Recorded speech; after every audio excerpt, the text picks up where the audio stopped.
I know many people have rehashed what Easter is. Thank you for the Easter bunny that explained why we use rabbits of all things. I'm like, oh, let's have the Easter dog or the Easter cat. Like, well, why rabbits of all of a sudden? And thank you, Jackie, for describing why it's on a certain day. But let's be real. Okay. What is Easter for you? Right. Let's be honest. If you guys don't know, I'm from the Philippines. So for us we have, and this is a good thing. For Easter for us is a whole week off. So starting Monday, people are already starting to go vacation. And so for Easter, for some of us, it's Easter egg hunts. We're like, there'll be small little eggs out there, hidden, free for me to take. And after the service, I've actually planned a little Easter egg hunt as well. Don't look now. Don't get distracted. It's somewhere in there. And we're going to be breaking a piñata. This is a piñata. Yeah. Come on. But celebration aside, let's look at, what is Easter? Okay, Easter egg hunts, bunnies, coloring eggs. For most of the locals, they're like, 3天可以好多時間可以瞓覺. Extra sleep time. And for the kids, it's summertime. It's about to get to June. For Hong Kong people, summer vacation doesn't really exist. It's more study, which is pretty sad. So sad. But for us in the Philippines, for me, I grew up in a very religious family. And so we take basically Thursday all the way to Sunday, and we go to a really, really far away camp to have church for 4 days straight. Wow. So that started at 8 a.m. We read the Bible. 8, there's a service at 10, there's a service at 1, there's a service at 6, and then repeated 4 days. And so for me, I was like, oh my gosh. And if you guys know Jollibee, in the Philippines, they would have a special tuna pie for those fasting from meat. Oh, wow. And every single year, I would look for that. Oh, it's Easter. I get to eat my favorite pie. And for 15, 16 years, that's what I thought Easter was. It was a holiday, extra food, boring lecture for four days in a row. What's all this hubbub about? And the big question is, what Easter is to you will mean something. Yeah. Is it, and will it still be a holiday at the end of the day? Okay. In front of the cross, and the sermon today, it is a celebration, but I want to be a bit real. Right. What is Easter? Because we're going to be going to the cross. Yeah. Come on. In front of the cross, what will Easter be to you? Come on. In front of the cross, who do you want Jesus to be in front of Come you? on. Wow. The title of my lesson, just going straight. Yeah. At the cross, are you the boss or are you at a loss? Okay. And point number 1, 4 benefits, bonus, and blessings. Oh wow. And we're going to be going through Luke. We're going to go through the Passion. Come on. Luke 22, verse 1 to 6. Now the festival of unleavened bread, called the Passover, was approaching, and the chief priests and the teachers of the law were looking for some way to get rid of Jesus, for they were afraid of the people. Then Satan entered Judas, called Iscariot, one of the 12. And Judas went to the chief priests and the officers of the temple guard and discussed with them how he might betray Jesus. They were delighted and agreed to give him money. He consented and watched for an opportunity to hand Jesus over to them when no crowd was present. Wow. As we go through the Passion, the bigger question that you need to be asking is, who were you Right. in front of Jesus? Come And on. we're going to be going through different characters and how they reacted. Maybe one of them's you. Come on. Are you Judas? Okay. Judas came to change. He met Jesus and he's like, wow, a miracle worker. Wow, free food. Wow, good lessons. Wow, wisdom. Okay. I want to follow that guy. Okay. Right. Maybe initially it was all about Jesus. He saw the miracles. He saw, wow, look at these friends. All of these friends are nice people. They want to learn more. They want to be wise together. These are the group of people I want. And yet, over time, it stopped being about that. Right. And he wanted more in life. And so, my question for you is, do you find yourself in the same boat? Maybe you were drawn in for the friendships, for the food. Thank you, Lena. Maybe for the wisdom. Maybe because I want to be a good person. You know, if it is for the food, I remember a great friend in CT2. It was like someone invited him and he was trying. This is in Australia. So someone bumped into him on campus like, hey, we're hosting this Bible discussion, this party at my house. Yeah. Guess what? Free food. And this guy, whoa, Bible? Oh, I'm not interested in the Bible, but free food, okay. He comes to the house 2 hours before the discussion. He goes, free food, I need to be there. I need to reserve. He comes for the free food. And then later on, I was like, oh, okay, I guess I'm studying the Bible now. Well. But he started with the free food. Okay. But then as they studied the Bible, the real meat of the Bible came in. And it's like, okay, bro, you said you wanted to be a Christian. Well, now you have to give up this immoral relationship with your girlfriend. Okay. Do you still want to be a Christian? And gratefully, you know, he did say yes. And like an hour afterwards, he's going, let's go. I want to be baptized. Come on. If you're here for the food, sadly, you won't stay long. Right. Oh, come on, Bridge. Come on. You know, if you're here for the wisdom, well, another great friend now in China, he was studying in Australia as well. And he was invited to the Bible discussion, like, hey, you know, in Australia, everybody kind of believes in God. So maybe if I want to learn how to fit in, I should learn about this Bible thing. Right. Like, okay, maybe these guys are friends. Okay, I want to learn. He starts learning, and then now the Bible now challenges him, bro. You have to forgive your parents. The same parents that have abused you, the same parents that have not supported you for all of your life, the same parents you've tried to escape in China. Right. Do you still want to? And gratefully he did. He patched a relationship through a call, a relationship that was hurting for 10, 15 years.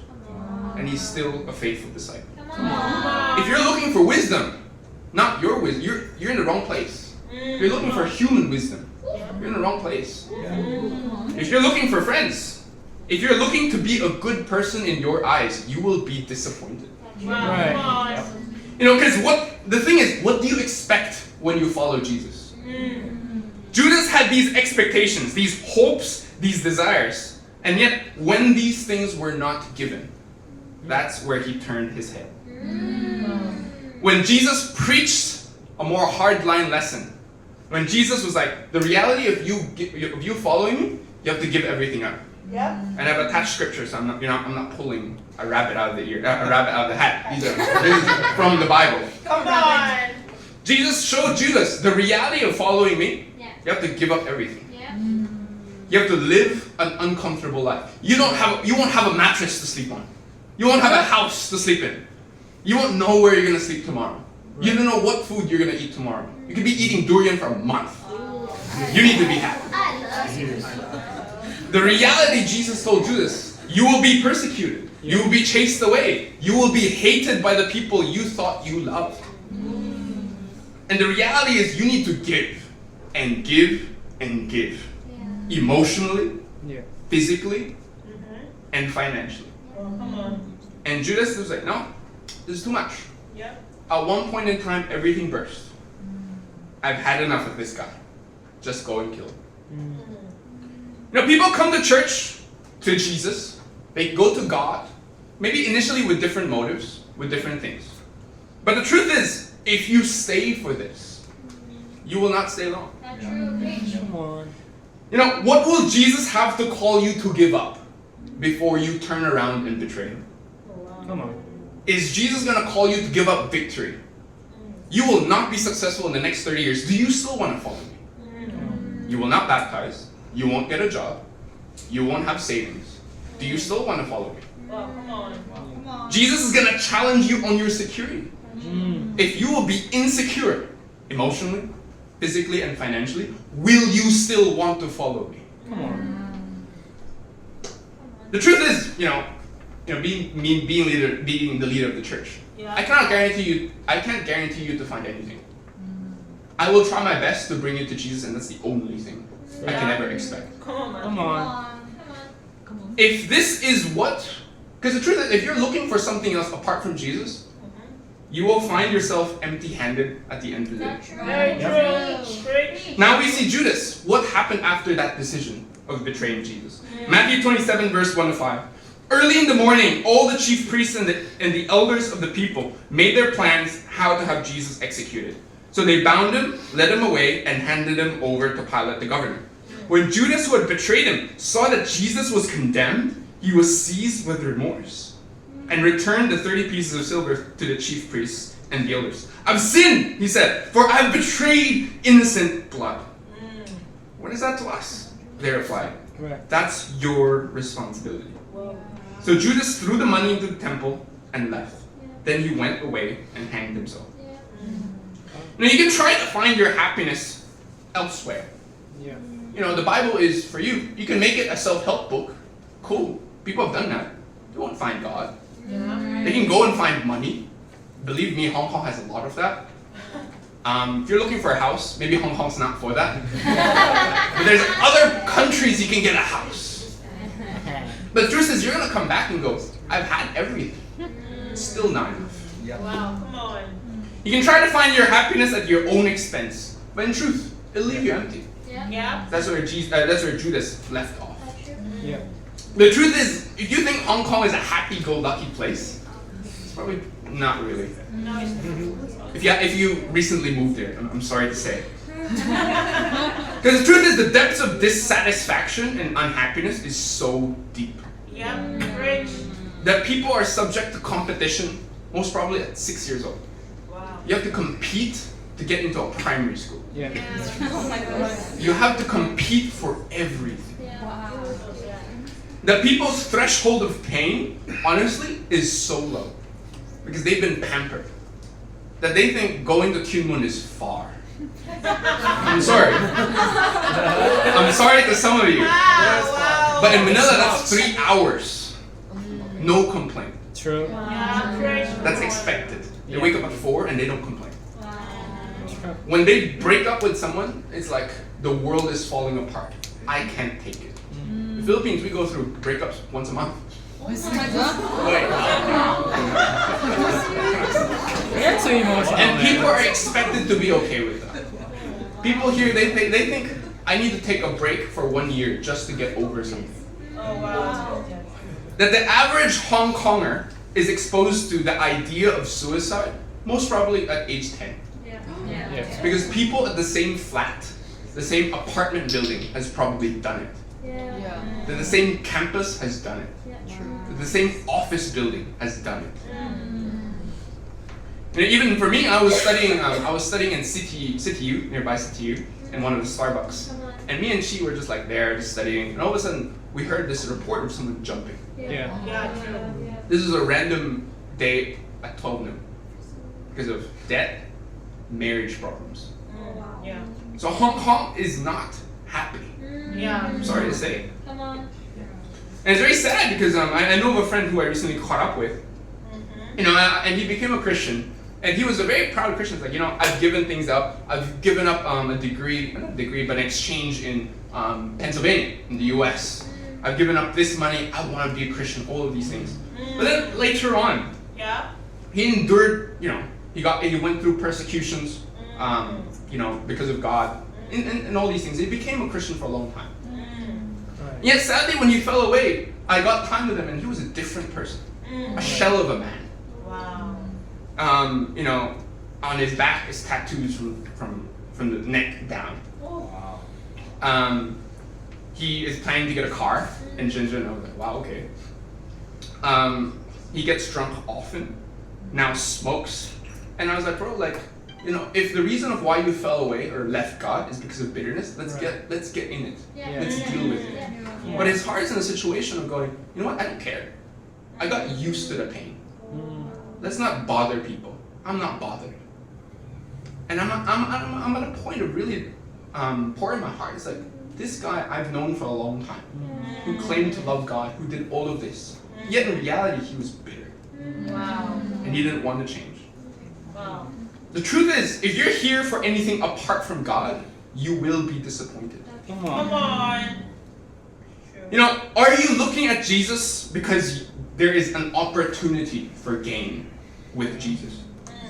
Jesus became an opportunity for most people to get something they wanted. Yeah. Right. Matthew 26, verse 57 to 66. Those who arrested Jesus took him to Caiaphas, the high priest, where the teachers of the law and the elders had assembled. But Peter followed him at a distance, right up to the courtyard of the high priest. He entered and sat down with the guards and to see the outcome. The chief priests and the whole Sanhedrin were looking for false evidences against Jesus so that they could put him to death. But they did not find any, though many false witnesses came forward. Finally, two came forward and declared, "This fellow said, I am able to destroy the temple of God and rebuild it in 3 days." Then the high priest stood up and said to Jesus, "Are you not going to answer? What is this testimony that these men are bringing against you?" But Jesus remained silent. The high priest said to him, "I charge you under oath by the living God, tell us if you are the Messiah, the Son of God." "You have said so," Jesus replied. "But I say to all of you, from now on you will see the Son of Man sitting at the right hand of the Mighty One and coming on the clouds of heaven." Then the high priest tore his clothes and said, "He has spoken blasphemy. Why do we need any more witnesses? Look, now you have heard the blasphemy. What do you think?" "He is worthy of death," they all answered. Wow. Many who Jesus interacted with had intentions. And let's be honest, people have intentions. We all have intentions. Yeah, that's true. Judas saw Jesus as 30 pieces of silver Yeah. at that time. To the Pharisees, they saw a promotion. If I catch this guy, I will get a promotion. Wow. I'll be talked about by my colleagues as the guy who wrangled the blasphemer.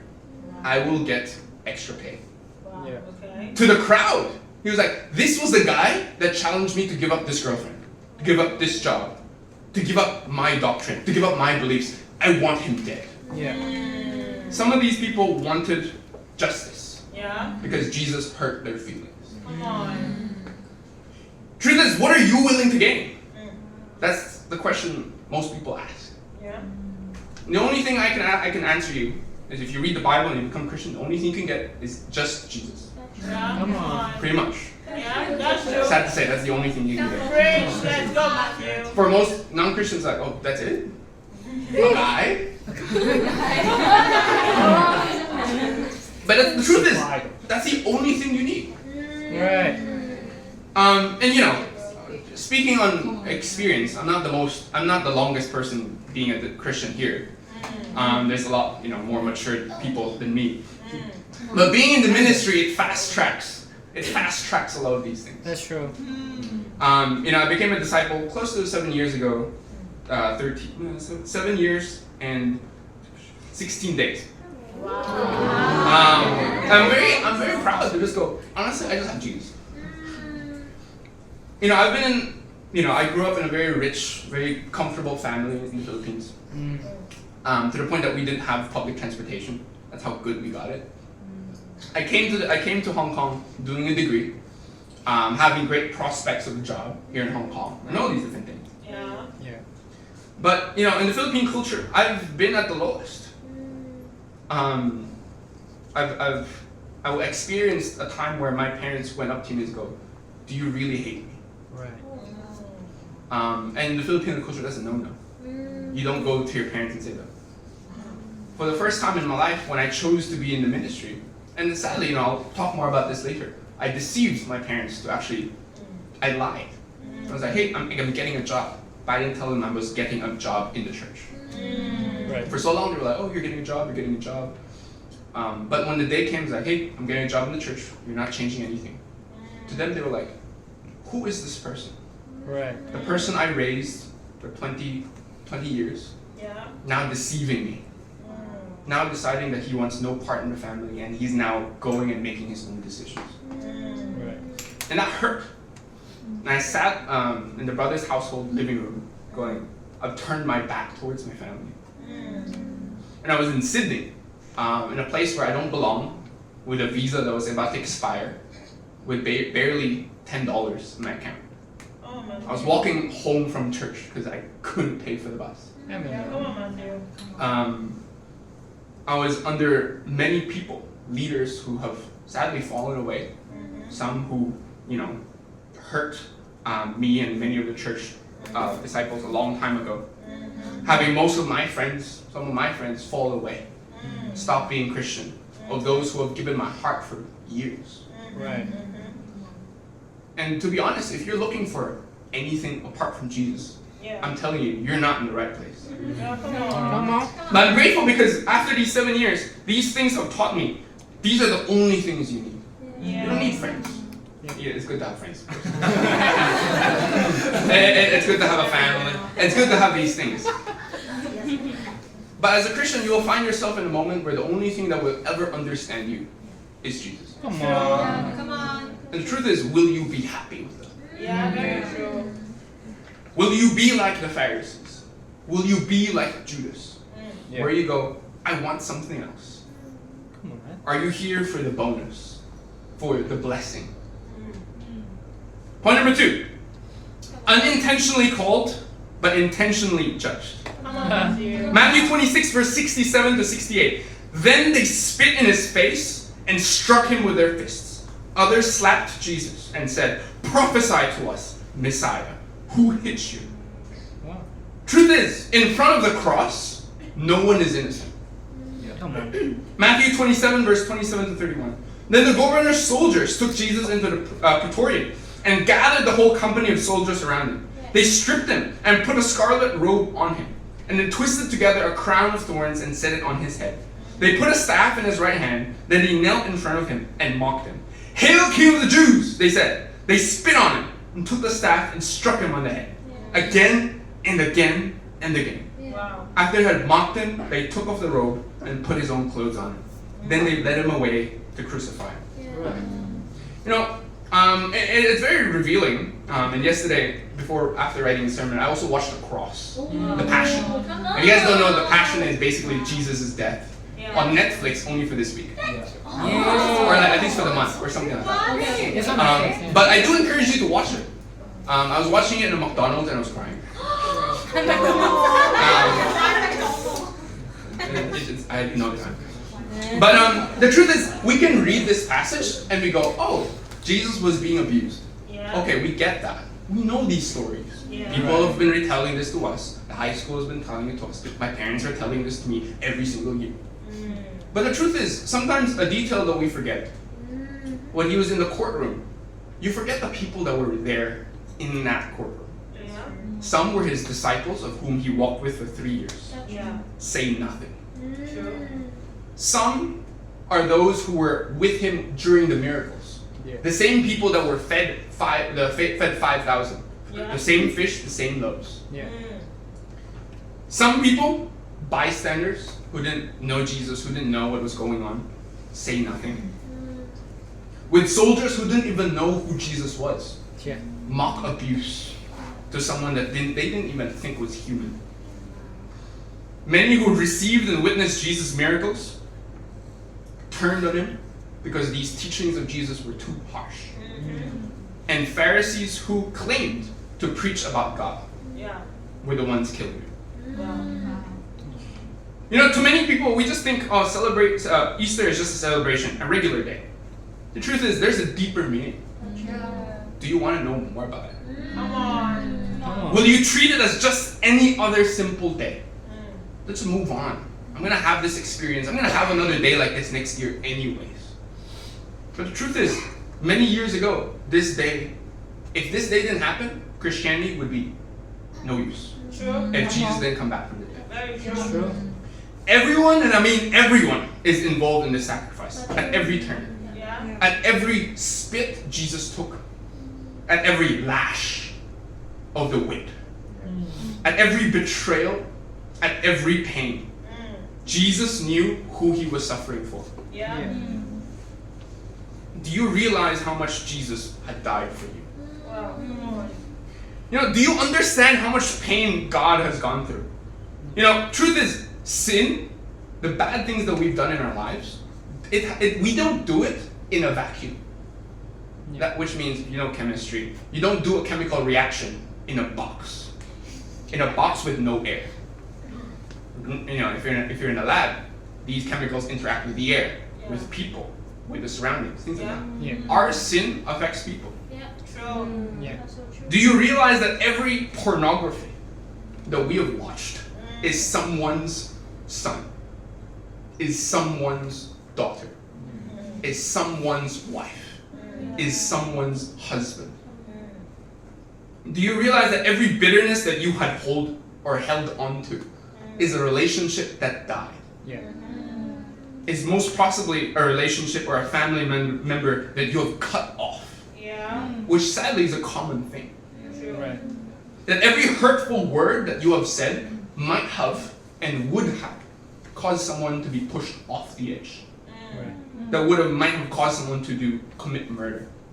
Someone that might have been committed to jail. Just one word that you said. Yeah. That every argument that you have had could cause someone's divorce. Could have caused someone's loss of life. Yeah. Just because one thing you did. You know, you need to come to a conclusion that you too have hurt God. Yeah. Because the truth is, as much as you sin towards people, the biggest question is, how much do you think God, in God knowing what you did, how much do you think He has felt because of that? Yeah. You know, I can never forget the day where my mom, because you know, me personally, you know, you can either be close to your mom or close to your dad. Me personally, you know, I love my dad. You know, when I was a kid, I was close to my mom. And there was a point in my childhood where I saw my mom's face change. That he realized this was not her baby anymore. That this was another person. The moment I hurt her, Yeah. the moment I threw away her gift for Christmas, that hurt her. And then for the first time in my life, I saw her cry because of something I did. You know, do you realize how much you've hurt God? Yeah. The truth is, and the beauty of Christianity is that it looks at the other end. Many religions, they're like, oh, everyone is good, but because they did blank, that they need to remove suffering, that they need to remove their sinful nature. No. Everyone's bad. That's the truth of Christianity. Everyone's bad. True. Amen. So stop trying to fight and prove that you're a good person. Come on. Let's go. And religion and Christianity is the only one where you go, you don't need to change. You do need to change, but you can't do it by yourself. Yeah. True. Though you don't realize it, that there's a deeper love story behind the cross that you have not realized. Because you realize that because of your sin, that you also spat on Jesus. That you also whipped him on the back for the 47th time. That you were also there, standing on the side, not doing anything about it. But that should compel you to act. Because it's one of the greatest motivations man ever has. Yeah. You know, and I was sharing a while ago, you know, I lied to my parents about going into the full-time ministry. And that hurt them because for 4 years of me being here in Hong Kong, I don't speak to them that much. All of a sudden, I'm making decisions by myself. They think, oh, I'm beyond my family anymore. Right. But the sad thing for them was, for a whole year, I lied to them. And for them, it's like, who is this son? I don't know him.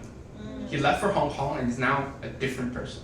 Now everything I've sacrificed for this man, the education, the food, the house, everything, all for nothing. He doesn't want to listen to me anymore. He doesn't want to love me anymore. And so I went home, I went back to the Philippines, and because of that hurt, well, basically, you know, I went back to encourage him and things like that. But because of that hurt, they then stole my passport. And of course, you know, don't steal passports. I don't condone that. But it made sense that was the reaction.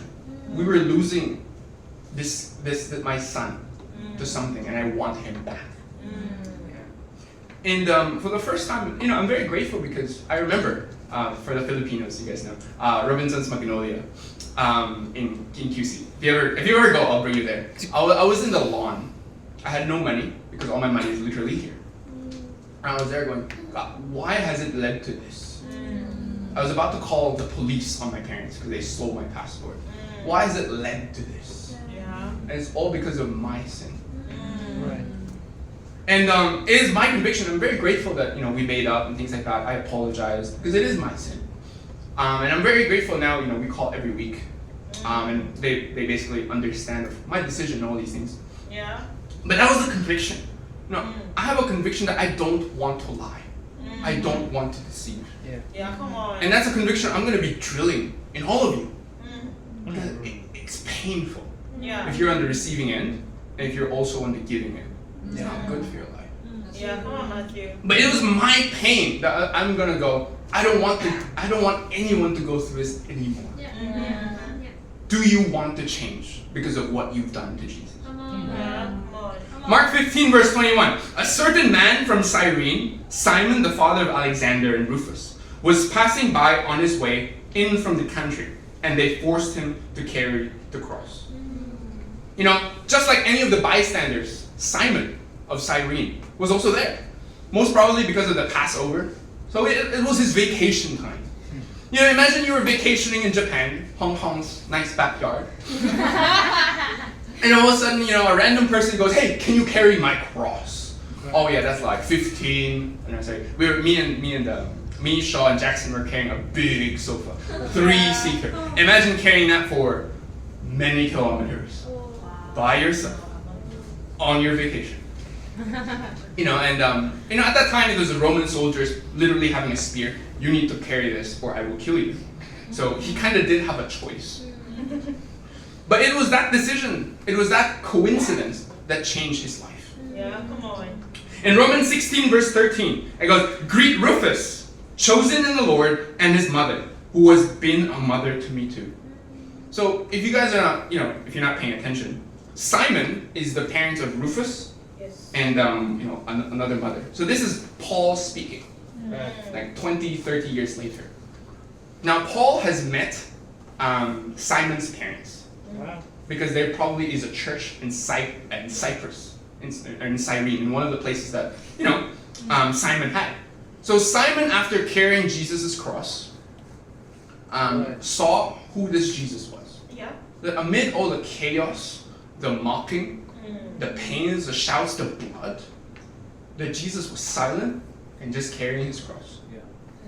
And Simon, most probably, this is not like the other thieves that I saw. This man was different. And you read it later in Acts, and basically, Simon then realized and saw and was pulled into this story. So basically, in the future, maybe starts a church in his hometown and brings his family to become disciples. Right. You know, truth is, you are not chosen to be okay. You are chosen, if you guys don't know that. You're chosen, you're a Christian, you believe in God, God's chosen you. You are here today, God's chosen you. Yeah. You know someone that is a Christian and invited you here, that's God's call. Yeah, come on. And God has called you not to work until you die. Yeah. Because everyone else is doing that. Yeah. God has not chosen you to waste your life on a job that doesn't care for you, on a family that you can never please, on a sickness that will eventually go away. Right. You know, okay, let me paint that picture. There's a disciple in CT2 and in China. Basically, how she became a disciple is the disciples were chilling in like a karaoke buffet spot. There was a tree. There's a cat on that tree, and the sister goes, "Can someone help me get that tree down?" And the disciples are like, "Hey, we're Christians. Let's help this cat from the tree to the floor." Invites her to church. Long story short, becomes a disciple. Who put that cat there? God, thank you very much. Who put the disciples wanting to do with karaoke and having a buffet? God. Yeah. So who called this girl? God. Come on. Let's go. Of all things, Alvin was taking the same class as a person that just became a disciple, Evelyn. Huh? Of all nights, in a studio known for suffering. And all of a sudden, Evelyn goes building models at 3 a.m. most probably. Hey, do you want to come to church? Alvin goes, sure, why not? Oh, thank you. Yeah. Oh, that's very cool. Thank you. So who in all places would think of that? Who did that? That's God. Come on. And I want to paint this picture because each and every one of you,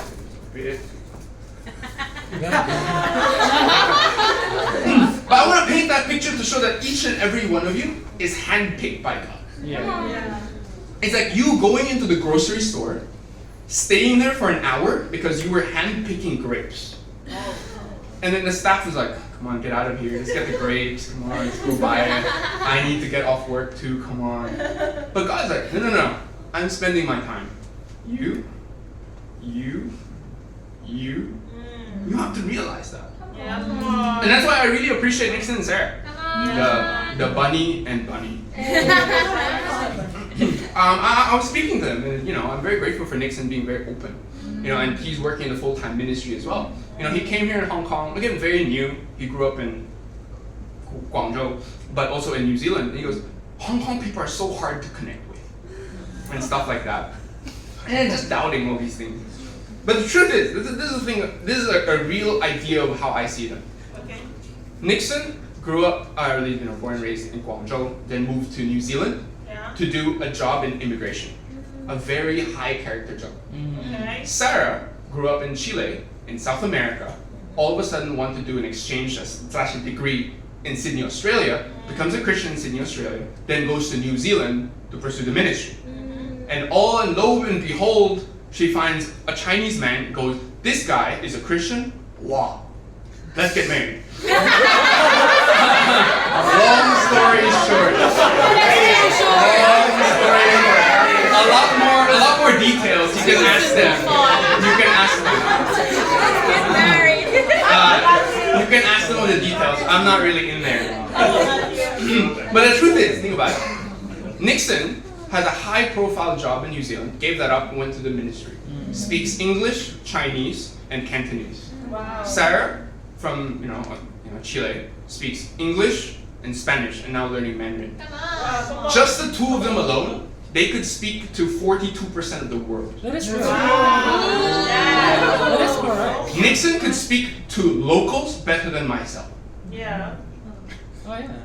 And the two of them can convert half the population of the world. Wow. And I keep telling them, Correct. bro, you are more likely to succeed than me. And the same thing with all of you. God has chosen these two to be here all of a sudden.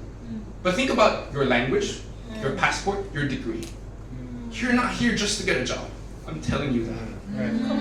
Come on. Matthew 27, verse 12 to 14. Yeah. It's a bit long. When he was accused by the chief priests and the elders, he gave no answer. Then Pilate asked him, don't you hear the testimony they are bringing against you? But Jesus made no reply, not even a single charge. To the great amazement of the governor, now it was the governor's custom at a festival to release a prisoner chosen by the crowd. At that time, they had a well-known prisoner whose name was Jesus of Barabbas. So when the crowd had gathered, Pilate asked them, which one do you want to release to you? Jesus Barabbas or Jesus, who is called the Messiah? For he knew it was out of self-interest that they had handed Jesus over to him, while Pilate was sitting on the judge's seat. So, moving on. When Pilate saw that he was getting nowhere, but that instead an uproar was starting, he took water and washed his hands in front of the crowd. I am innocent of this man's blood, he said. It is your responsibility. Okay. Truth is, are you washing your hands from your responsibility? Wow. Pilate, at this point, is, at that crowd, the most important, most powerful person. Yeah. He could have done something. Yeah. Could have released Jesus, could have detained the people, could have arrested, the Pharisees, the leaders. And Pilate knew these leaders who want Jesus to be killed, he knew he was doing something wrong. Yeah. They were doing something wrong. Yeah. Yet, he didn't do anything about it. Yeah. It's very funny. This guy wanted power. He had the most powerful job in that crowd, and he was still afraid of the crowd. Wow. Yeah. Truth is, we want power. We want control. Yeah. We want more things in life.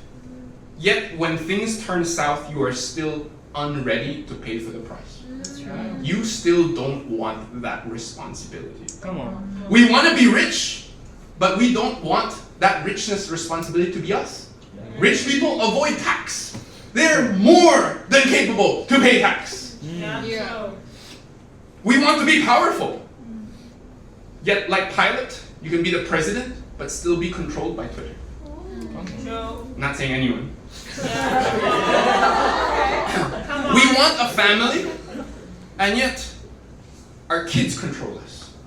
Guess where that will go? Wow.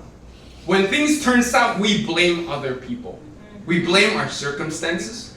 We blame God. Because we just don't want to take it.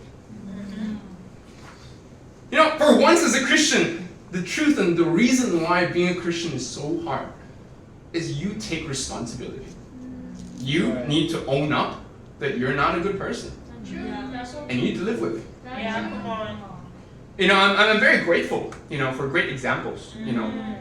Really do appreciate Chi, you know. If you guys don't know, Chi is a great friend of mine who invited me to church and studied the Bible with me to become a Christian.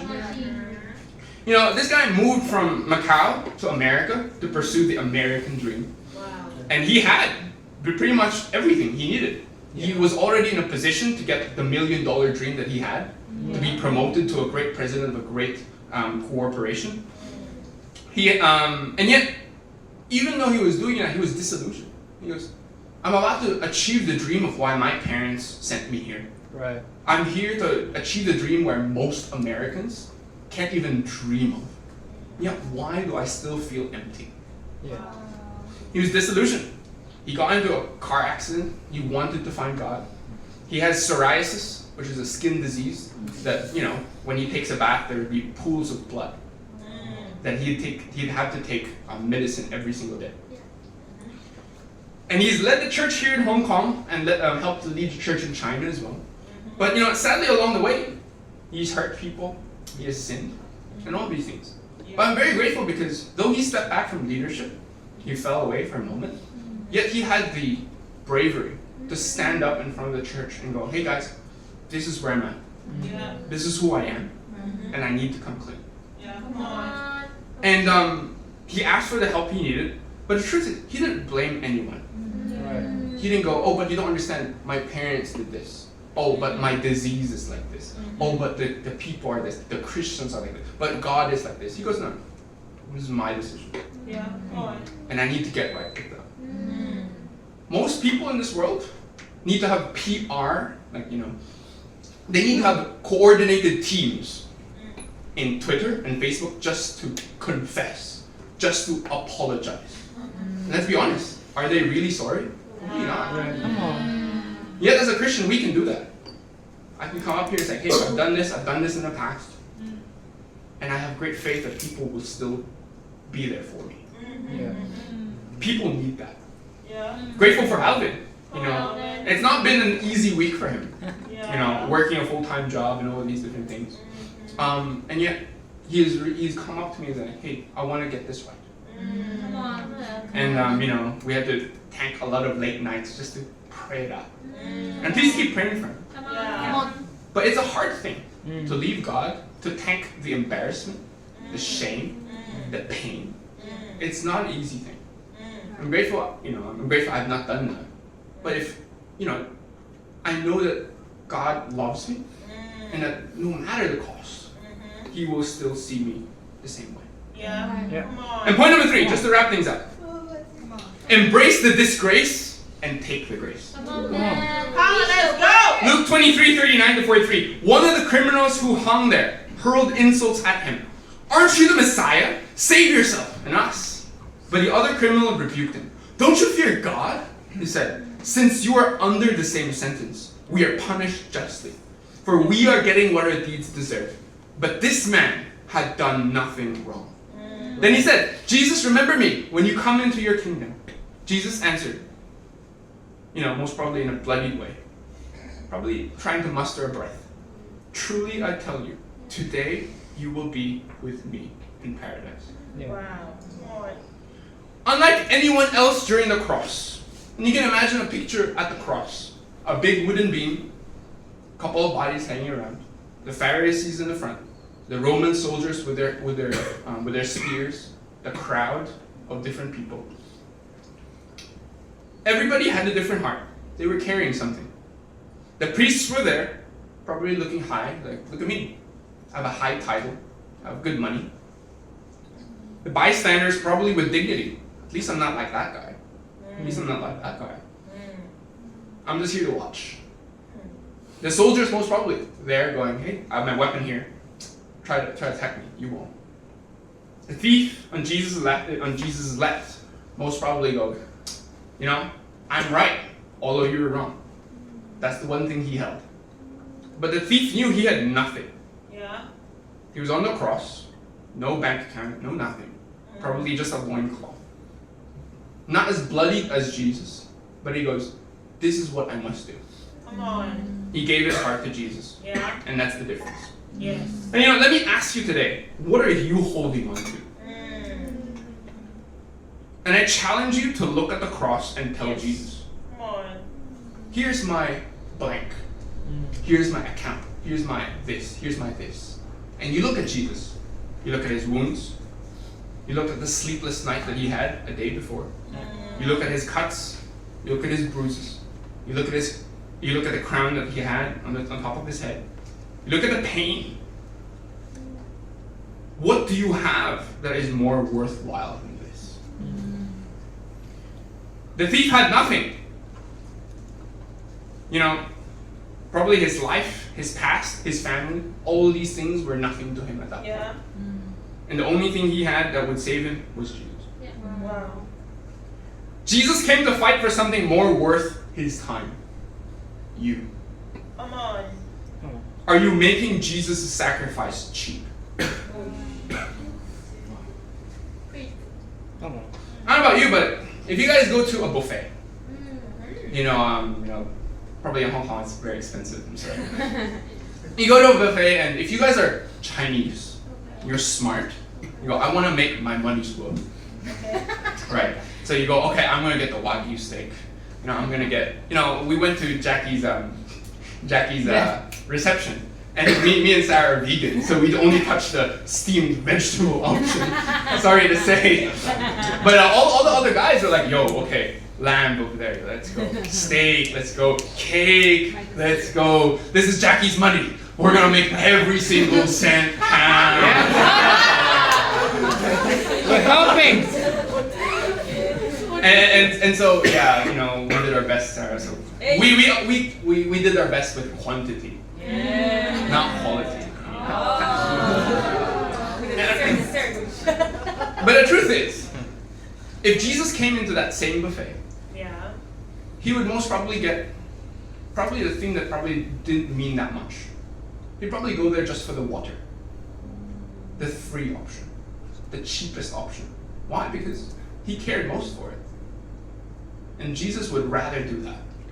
Spend that much just for that water. Just for you. Come on. And to conclude, the title of the lesson today, At the Cross. Yeah. Are you the boss? Or are you at a loss? You know I'm discipled by Joe. Point number one.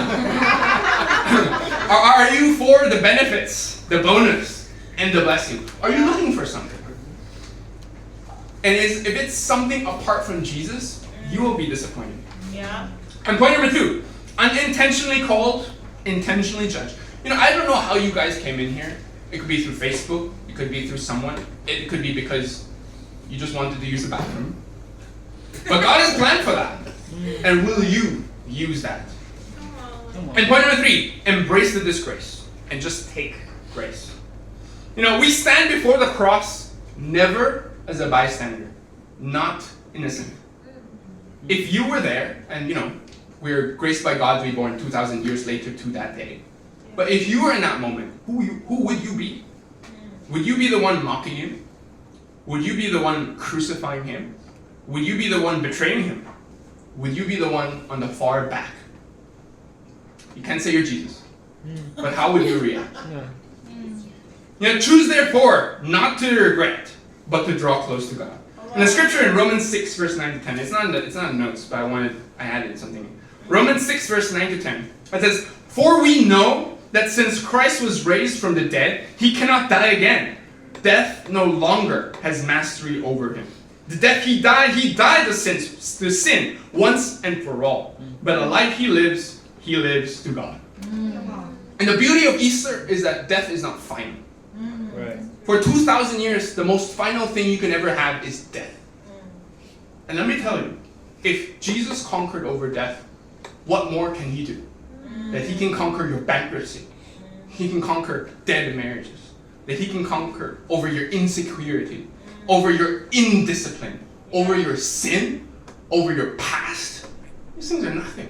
Right. The challenge I have for you today is, let today not just be a simple celebration, but a remembrance and a memorial to know who God really is. Study the Bible, and with that to God be glory. Come on.